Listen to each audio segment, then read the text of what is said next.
ICT corner YouTube চ্যানেলের পক্ষ থেকে আরেকটি আপডেট ভিডিওতে স্বাগত জানাচ্ছি। সম্মানিত ভিউয়ার্স, এই ভিডিওটি মূলত সমন্বিত উপবৃত্তি সংক্রান্ত। এই ভিডিওতে আমি কথা বলবো কিভাবে উপবৃত্তির তথ্যগুলো আপনারা ট্রান্সফার করবেন। কিছু শিক্ষার্থী আছে যারা বিভিন্ন কারণে প্রতিষ্ঠান পরিবর্তন করে, যেমন শিক্ষার্থীর পিতামাতার যদি চাকুরির কারণে হয় অথবা অন্য কোনো কারণে কোনো শিক্ষার্থী যদি আপনার প্রতিষ্ঠানের থেকে অন্য কোনো প্রতিষ্ঠানে সে ভর্তি হয় এবং সে যদি আগে উপবৃত্তি পেয়ে থাকে, তাহলে তার উপবৃত্তির তথ্যগুলো কিন্তু কর্তন না করে খুব সহজেই উপবৃত্তির তথ্যটা ট্রান্সফার করা যায়। এই ট্রান্সফারের কাজটি করার কিন্তু সুযোগ দিয়েছে কর্তৃপক্ষ। আপনারা সমন্বিত উপবৃত্তি কর্মসূচির ওয়েবসাইটে ঢুকলে মূলত উপবৃত্তিপ্রাপ্ত শিক্ষার্থীর নিচে অপশনটি পেয়ে যাবেন। আপনারা আগামী 30/7/2024 খ্রিস্টাব্দ তারিখের মধ্যে উপবৃত্তিপ্রাপ্ত শিক্ষার্থীদের ট্রান্সফারের কাজটি সম্পন্ন করবেন।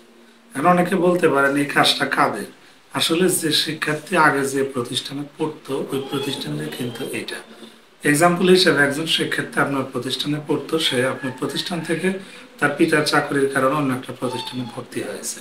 ওই শিক্ষার্থী আগে আপনার প্রতিষ্ঠানে উপবৃত্তি পেত। এখন যে কাজটি করতে হবে, ওই শিক্ষার্থীর তথ্যটা আপনাকে স্থানান্তর করে দিতে হবে। তবে তার জন্য শিক্ষার্থীর কাছ থেকে কিছু তথ্য আপনাকে নিতে হবে, যেমন ওই শিক্ষার্থী বর্তমানে কোন অঞ্চলে, কোন জেলায় এবং কোন থানায়, কোন প্রতিষ্ঠানে অধ্যয়ন করছে, এই তথ্যটা কিন্তু আপনাকে নিতে হবে। এবং উপবৃত্তির যেহেতু বিষয় অনেক সেন্সিটিভ, সুতরাং তার তথ্যগুলো কিন্তু আপনাকে অবশ্যই রেজিস্টারে সংরক্ষণ করে রাখতে হবে। এই কাজটি আপনারা কিভাবে করবেন এ নিয়ে কিন্তু একটা ভিডিও আমি আজকে আমার আইসিটি কর্নার ইউটিউব চ্যানেলে আপলোড করেছি। আপনারা চাইলে সেই ভিডিও দেখে নিতে পারেন। তারপরে একটু শেয়ার করছি কিভাবে কাজটি করবেন। এই কাজটি করার জন্য আপনাদেরকে উপবৃত্তির যে ইউজার আইডি এবং পাসওয়ার্ড আছে সেটা দিয়ে আগে লগ ইন করবেন। লগ ইন করলে আপনারা ঠিক উপবৃত্তির ড্যাশবোর্ড পাবেন।